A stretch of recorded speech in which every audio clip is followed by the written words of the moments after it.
नमस्कार बच्चों, आज मैं भूगोल का एक नया प्रकरण लेकर आपके सामने प्रस्तुत हूँ। भूगोल का 5वां प्रकरण प्राकृतिक वनस्पतियाँ एवं वन्य जीव।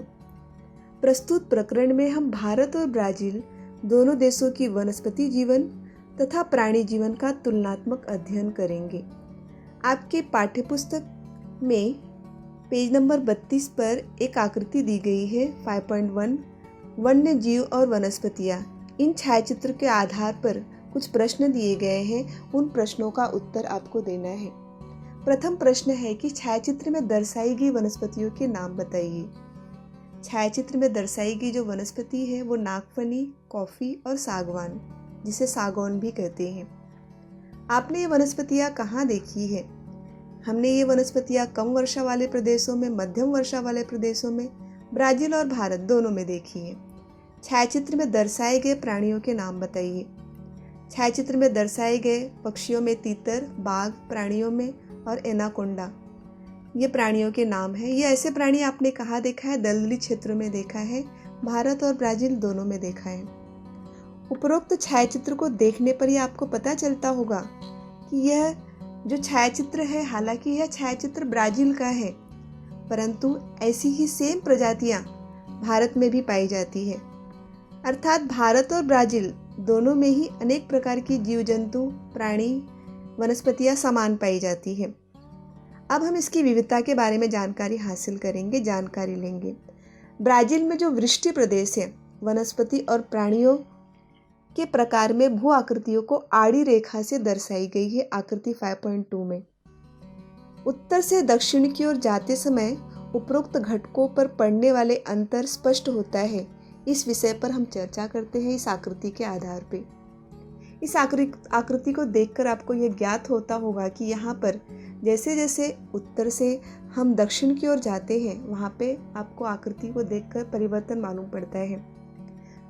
विभिन्न प्रकार के बंदर, रेंगने वाले प्राणी, जलचर, घास वाले प्रदेश, घास वाले मैदानी प्रदेश, जैसे जैसे ऊंचाई बढ़ती जाती है, विभिन्न प्रकार के प्राणियों, पक्षियों और वनस्पतियों तीनों में परिवर्तन दिखाई देता है। भू आकृति की विविधता के कारण ब्राजील की वृष्टि में अंतर दिखाई देता है। जो विषुवत रेखीय प्रदेश है, अर्थात 0 अक्षांश रेखा जहाँ से गुजरती है, जो विषुवत वृत्तीय प्रदेश है, वहाँ पे वर्ष भर वर्षा होती है। और जैसे जैसे विषुवत वृत्तीय प्रदेश से हम दूर जाते हैं, वर्षा की मात्रा में कमी आती है। जहाँ पर वर्ष भर वर्षा होती है, ऐसी जगहों पर वनस्पतियों का जीवन काल अधिक होता है। कई वर्षों तक वनस्पतियाँ जीवित रहती हैं। जहाँ पे वर्षा कम होती है, ऐसी जगहों पे वनस्पतियों का जीवन काल कम होता है। जिस प्रदेश में वर्ष भर वर्षा होती है, वहाँ पर सदाहरित वन पाए जाते हैं।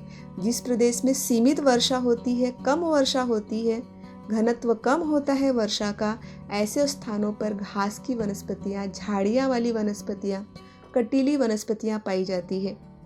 विश्व में सर्वाधिक वनस्पतियों की जो प्रजातियाँ हैं, विभिन्न प्रकार की वनस्पतियों की प्रजातियाँ, जिसमें सदाबहार वन, अर्ध सदाबहार वन, शुष्क वन, इन वनस्पतियों का समावेश होता है। यहाँ पाव ब्राजील नाम की वनस्पति पाई जाती है और जिसके कारण ही इसका नाम ब्राजील पड़ा था। रबर, महोगनी, शीशम वृक्ष और आर्किड नाम की एक वनस्पति भी पाई जाती है, जो कि केवल ब्राजील में ही पाई जाती है। ब्राजील में सदाबहार वनों में वर्षा के कारण वातावरण में बड़े पैमाने पर ऑक्सीजन उपलब्ध होता है। यहाँ पर एक प्रश्न पूछा जाता है, भौगोलिक कारण या प्रश्न, कि ब्राजील के वनों को विश्व के फेफड़े क्यों कहा जाता है? तो आपको ये ध्यान से सुनने की आवश्यकता है। ब्राजील में सदाबहार वन है, वर्षा वन है, वहाँ पर बहुत अधिक वर्षा होती है, बड़े पैमाने पे ऑक्सीजन उपलब्ध होता है, कार्बन डाइऑक्साइड की मात्रा कम होती है। ऑक्सीजन अधिक उपलब्ध होता है, कार्बन डाइऑक्साइड की मात्रा कम होती है, जिसके कारण ब्राजील के वनों को विश्व का फेफड़े कहा जाता है। फिर से इस प्रश्न का मैं आपको उत्तर बताती हूँ कि ब्राजील के वनों को विश्व का फेफड़ा क्यों कहा जाता है। ब्राजील के उत्तरी भाग में अमेजन नदी के मैदानी के प्रदेश में घने सदाबहार वर्षा वन पाए जाते हैं। इन वर्षा वनों की विशेषता यह है कि वायुमंडल में कार्बन डाइऑक्साइड की मात्रा को वो कम करता है और ऑक्सीजन की मात्रा को बढ़ाता है। वायुमंडल में ऑक्सीजन बहुत ज़्यादा मात्रा में उत्सर्जित होती है। इन वर्षा वनों के कारण कार्बन डाइऑक्साइड की मात्रा कम होने में सहायता मिलती है। इसीलिए ब्राज़ील के वनों को विश्व के फेफड़े कहा जाता है। तो ये जानकारी और हमने ब्राज़ील के वनों की जानकारी हासिल की। अब हम भारत के वनों की जानकारी हासिल करेंगे। भारत का जो मानचित्र दिखाई दे रहा है, जो आकृति 5.3 पर, इसके आधार पे कुछ प्रश्न दिए गए हैं, जो कि सूची आपको दिखाई दे रही है, जिसमें डार्क कलर ग्रीन का सदाबहार वन, उससे लाइट कलर में पर्णपाती वन, कटीले वन, हिमालय के वन, समुद्र तटीय वन, इस सूची को देखना है और उस सूची के आधार पे भारत के मानचित्र में ऐसे वन कहाँ कहाँ पाए जाते हैं, प्रश्नों के उत्तर देना है। पहला प्रश्न है, हिमाच्छादित प्रदेश में कौन से वन पाए जाते हैं? हिमाच्छादित का अर्थ जान लीजिए। हिमाच्छादित अर्थात ऐसा जो प्रदेश जो वनों से ढका, जो प्रदेश या जो वन बर्फ से ढका हो, उसे हिमाच्छादित कहते हैं।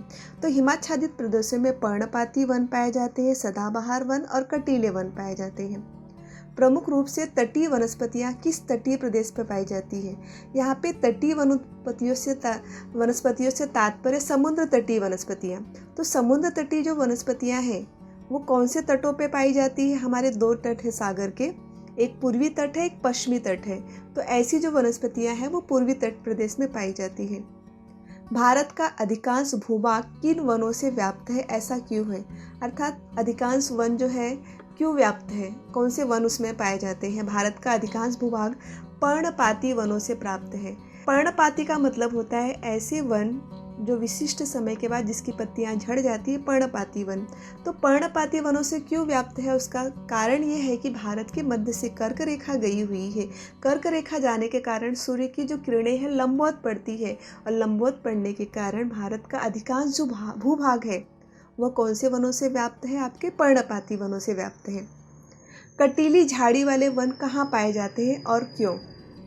भारत में राजस्थान तथा प्रायद्वीपीय पठार के मध्यवर्ती भाग में कटीली झाड़ियों वाले वन पाए जाते हैं, क्योंकि ऐसे भूभागों में वर्षा की मात्रा बहुत ही कम पाई जाती है, इसीलिए ऐसे जगहों पे कटीले वाले वन पाए जाते हैं। भारत में औसतन 2000 मिलीमीटर से अधिक वर्षा, प्रचुर मात्रा में सूर्य का प्रकाश जिन प्रदेशों में पहुंचता है, ऐसे जगहों पर सदाबहार वन पाए जाते हैं और उनकी पत्तियां एकदम चौड़ी होती है, उनका जो रंग होता है एकदम गहरा हरा होता है। इन वृक्षों की लकड़ी बहुत मजबूत होती है, बहुत ही टिकाऊ होती है। इन वनों में महोगनी के पेड़, शीशम के पेड़, रबड़ के पेड़, जो कि आपके स्क्रीन पे दिखाई दे रहा है, ऐसे वन पाए जाते हैं। इन वनों में अनेक प्रकार की लताएं भी पाई जाती है। भारत के वनों में भी बहुत सारी जैव विविधता पाई जाती है। भारत में 1000 से 2000 मिलीमीटर वर्षा के वन पाए जाते हैं। ऐसे वनों में पर्णपाती वन पाए जाते हैं। जहाँ पर वर्षा नहीं होती या बहुत ही कम होती है, पानी कम होता है, ऐसी जगहों पर जहाँ कम होता है पानी, वनस्पतियाँ अपनी पत्तियाँ गिरा देती है। तो ऐसे पतझड़ वाले जो वन पाए जाते हैं, जिसमें सागवान के पेड़, बांस के पेड़, बरगद, पीपल इत्यादि वृक्ष पाए जाते हैं। भारत में जिन भागों में दीर्घकाल तक शुष्क और ग्रीष्म ऋतु होती है, जहाँ पर वर्षा की मात्रा 500 मिलीमीटर से कम वर्षा होती है, ऐसे प्रदेशों में कटीली झाड़ियों वाले वन पाए जाते हैं। वनस्पतियों की पत्तियों का आकार एकदम छोटा छोटा होता है और ऐसी जो वनस्पतियों के नाम हैं खैर, बबूल, खेजड़ी, धृतकुमारी, रामबास, नागफनी, ये ऐसी वनस्पतियां हैं जहाँ पे वर्षा की मात्रा एकदम कम होती है। तट से सटा दलदल का जो प्रदेश है, जिसे हम खाड़ियों के लगूनों का प्रदेश भी कहा जाता है, जहाँ की मिट्टी क्षारयुक्त होती है, जलवायु आर्द्र होती है, ऐसे तटीय वन जो पाए जाते हैं, जिसमें सुंदरी के वन पाए जाते हैं। सुंदरी एक वन का प्रकार है। ये सुंदरी वन के प्रकार की ये खासियत होती है कि इनकी लकड़ियाँ बहुत ही ज़्यादा मजबूत होती हैं और ये समुद्र के किनारे या खाड़ियों के किनारे इस प्रकार के वन आप देखते हैं।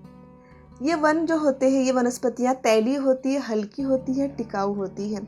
इस प्रकार से हम भारतीय वनों की जानकारी हासिल किए। हिमालय की ऊंचाई के अनुसार हिमालय के वनों को भी 3 भागों में बांटा गया है। अधिक ऊंचाई वाले वनों में मौसमी फल फूल वाले वृक्ष पाए जाते हैं। मध्यम ऊंचाई वाले वनों में सनोवर, देवनार, सुरो आदि शंकुधारी वृक्ष पाए जाते हैं। शंकुधारी अर्थात जो क्रिसमस ट्री जैसा होता है, उसका शीर्ष एकदम नुकीला होता है और नीचे का भाग चौड़ा होता है, जिसे हम शंकुधारी वृक्ष कहते हैं। सरो आदि शंकुधारी वृक्ष पाए जाते हैं। तलहटी जो निचला भाग है, वहाँ पे मिश्र प्रकार के हर प्रकार के वृक्ष पाए जाते हैं। पर्णपाती वृक्ष पाए जाते हैं और साल के वृक्ष यहाँ पे अधिक मात्रा में पाए जाते हैं। साल एक वृक्ष का प्रकार है जिस आकृति को देखकर आपको ज्ञात होगा। अब हम ब्राज़ील के, पहले हमने वनस्पतियों की जानकारी हासिल की, ब्राज़ील की जानकारी हासिल की और भारत की जानकारी हासिल की। अब हम ब्राज़ील के वनों में कौन कौन से प्राणी और पक्षी पाए जाते हैं उसे देखते हैं। आपका आकृति 5.4 पर आप आइए और वहाँ पर देखिए कि जो यहाँ पे सूची दी गई है, जिसमें अलग अलग रंगों के द्वारा उस सूचियों के नाम बताए गए हैं। विषुववृत्तीय वन, उष्ण घास वाले वन, दलदल का प्रदेश, उष्ण पर्णपाती वन, कटीले झाड़ियों वाले वन, समशीतोष्ण घास वाले वन, यह दिखाए गए हैं और आकृति भी आपको दिखाई गई है, चित्र भी दिखाए गए हैं। प्रस्तुत आकृति के द्वारा, प्रश्नों के द्वारा आपको उत्तर देना है। पहला प्रश्न यह आता है कि मानचित्र में दर्शाई गई प्रजातियों का शीर्षक दीजिए। कोंडोर, अनाकोंडा, सिंह, सुनहरा तामीरेन, ये सारी मानचित्र में दिखाए गए हैं और इस वनों को हम देखते हैं। विश्व में किसी भी अन्य देशों की अपेक्षा सबसे अधिक वन केवल ब्राज़ील में ही पाया जाता है और वन भी ब्राज़ील में पाया जाता है, वन्य जीव भी पाए जाते हैं, विभिन्न प्रकार के वन्य जीव पाए जाते हैं। पेंटानल नामक दलदली क्षेत्र में, नीचे की तरफ पेंटानल आपको दिखाई दे रहा है इस आकृति के अंतर्गत मानचित्र के अंदर। ऐसे दलदली क्षेत्रों में एनाकोंडा नाम का बहुत बड़ा अजगर पाया जाता है। ब्राज़ील में बड़े गिनी पाए, मगरमच्छ, घड़ियाल, बंदर, प्यूमा, तेंदुआ आदि प्राणी पाए जाते हैं। मछलियों की प्रजातियों में सागर में पाई जाने वाली स्वेनफिश, नदी में पाई जाने वाली पिराना नाम की एक मछली पाई जाती है और इस पिराना नाम की मछली की विशेषता ये है कि मांसभक्षी मछलियां हैं ये। गुलाबी डॉल्फिन ब्राज़ील की काफ़ी विशेषता है।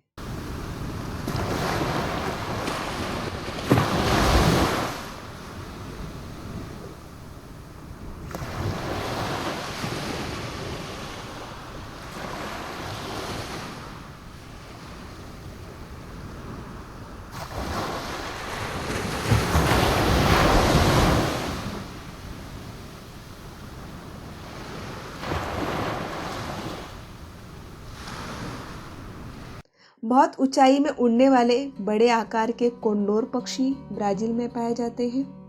काफ़ी ऊंचाई पर उड़ते हैं ये कोंडोर पक्षी। विभिन्न प्रकार के तोते, मकाऊ, राजहंस, ये पक्षियों की प्रजातियां ब्राज़ील में पाई जाती है। लाखों प्रकार के कीड़े इस ब्राज़ील में पाया जाता है। ऐसी विविधता के कारण ब्राज़ील में वन्य जीव बहुत ही समृद्ध है। सभी प्रकार के वन्य जीव, कीड़े मकोड़े, वनस्पतियां यह ब्राज़ील में पाई जाती है। ब्राज़ील की समस्या ये है कि वहाँ वन्य प्राणियों की अवैध तस्करी की जा रही है, वन्य प्राणियों को बेचा जा रहा है, उनका शिकार किया जा रहा है, वनों की कटाई की जा रही है। यहाँ पर एक प्रकार की खेती की जाती है जिसे रोका कृषि कहते हैं। रोका कृषि अर्थात स्थलांतरित कृषि। कुछ समय के लिए, कुछ महीनों के लिए एक स्थान पे खेती किया, फसल काट लेने के बाद उसे छोड़ दिया, फिर तुरंत दूसरी जगह पे जाकर खेती करना, ऐसे रोका कृषि कहते हैं। यह ब्राज़ील की समस्याएं हैं और ब्राज़ील में पर्यावरण की काफ़ी हानि हो रही है। वहाँ पे प्रदूषण लगातार बढ़ते जा रहा है और ब्राज़ील में अनेक प्रकार की ऐसी वनस्पतियों और प्राणियों और पक्षियों की प्रजातियां लुप्त हो जा रही है। यह ब्राज़ील की समस्या है। अब तक हमने ब्राज़ील के वन्य जीवों को देखा, अब हम अपने देश के वन्य जीवों को देखेंगे। अपने देश के वन्यजीवों में आप भारत का मानचित्र देख ही रहे हो, इसके आधार पर आपको यह ज्ञात होगा कि कहाँ कहाँ पे कौन कौन से प्राणी पशु पक्षी पाए जाते हैं। भारत में भी अनेक प्रकार के प्राणी पशु पक्षी पाए जाते हैं। बंगाल का बाघ, गोंडवान, आल्वे रिडो कछुआ, एक सींग वाला गेंडा, नीलगिरी, ताहिर नाम की एक बकरी, सींग, गंगा डॉल्फिन, घड़ियाल, मगरमच्छ, अनेक प्रकार के पशु पक्षी भारत में पाए जाते हैं। भौगोलिक परिस्थिति के अनुसार पाए जाने वाले वनस्पति और प्राणियों में संबंध बताइए। आपको मैं एक विशिष्ट बात बताती हूँ कि भारत ही एक ऐसा देश है जहाँ पे बाघ और सिंह दोनों ही प्राणी पाए जाते हैं। और जगहों पे बाघ और सिंह दोनों नहीं पाए जाते। भारत में एक सींग वाला गेंडा भी पाया जाता है और इसके आधार पर हम आगे जानकारी हासिल करेंगे। वन्य प्राणियों में भारत में प्रचुर मात्रा में विविधता पाई जाती है। अनेक प्रकार के भारत में प्राणी की प्रजातियां पाई जाती हैं। भारत के उष्ण और नम वनों में हाथी पाए जाते हैं। असम के दलदली क्षेत्र में एक सींग वाला गेंडा पाया जाता है। रेगिस्तान में गधे, ऊंट पाए जाते हैं। हिमालय के बर्फीली प्रदेश में तेंदुए, चमरी, याक पाए जाते हैं। प्रायद्वीपीय प्रदेश में जंगली भैंसा, अनेक प्रकार के हिरन का ही एक प्रजाति जिसका नाम है मृग पाया जाता है, बंदर आदि प्राणी पाए जाते हैं। विश्व में केवल भारत ही एक ऐसा देश है जहाँ पर दोनों ही प्राणी, बाघ और सिंह दोनों ही पाए जाते हैं। भारत की नदियों और खाड़ियों में कछुए, मगरमच्छ, घड़ियाल आदि प्राणी पाए जाते हैं। भारत के वनों में मोर, किलकिला, तीतर जिसको चिरैया भी कहते हैं, कबूतर, रंग बिरंगे तोते, आर्द्र भूमियों में बतख, सारस, घास वाले प्रदेशों में गोंडवान नाम का पक्षी पाया जाता है। भारत के वन्य प्राणियों में अनेक प्रकार की विविधता हमें देखा जाता है। भारत की समस्या यह है कि भारत में भी प्राणियों की काफ़ी तस्करी की जा रही है, उन्हें चोरी करके बेच दिया जाता है। प्रदूषण भारत में काफ़ी अधिक हो रहा है, तस्करी हो रही है प्राणियों की, वनों की अंधाधुंधी कटाई हो रही है। भारत में भी आज अनेक प्रकार के प्राणी, पशु पक्षी लुप्त हो रहे हैं। उदाहरण के रूप में चीता नाम का जो वन्य प्राणी है यह भारत में काफ़ी लुप्त हो चुका है। प्राणियों के संरक्षण के लिए, वनों के संवर्धन के लिए भारतीय सरकार ने अनेक प्रकार के राष्ट्रीय उद्यान बनाए हैं वन्य प्राणियों और पक्षियों के अभयारण्य से सुरक्षित रहने के लिए। तो भारत का राष्ट्रीय प्राणी बाघ है और ये भारत की शान भी मानी जाती है। बाघों की संख्या दिन ब दिन कम होते जा रही है और हाथी भी भारत में प्रचुर मात्रा में पाए जाते हैं, परंतु हाथियों की संख्या भी भारत में कम हो रही है। इस तरह से भारत देश पशु, प्राणी, पक्षियों से समृद्ध है। तो आज हमने इस प्रकरण में भारत और ब्राज़ील दोनों देशों के वन्य प्राणी, पशु, वनस्पतियों का जानकारी हासिल किया। और इस प्रकार का वीडियो देखने के लिए लाइक और सब्सक्राइब कीजिए। धन्यवाद।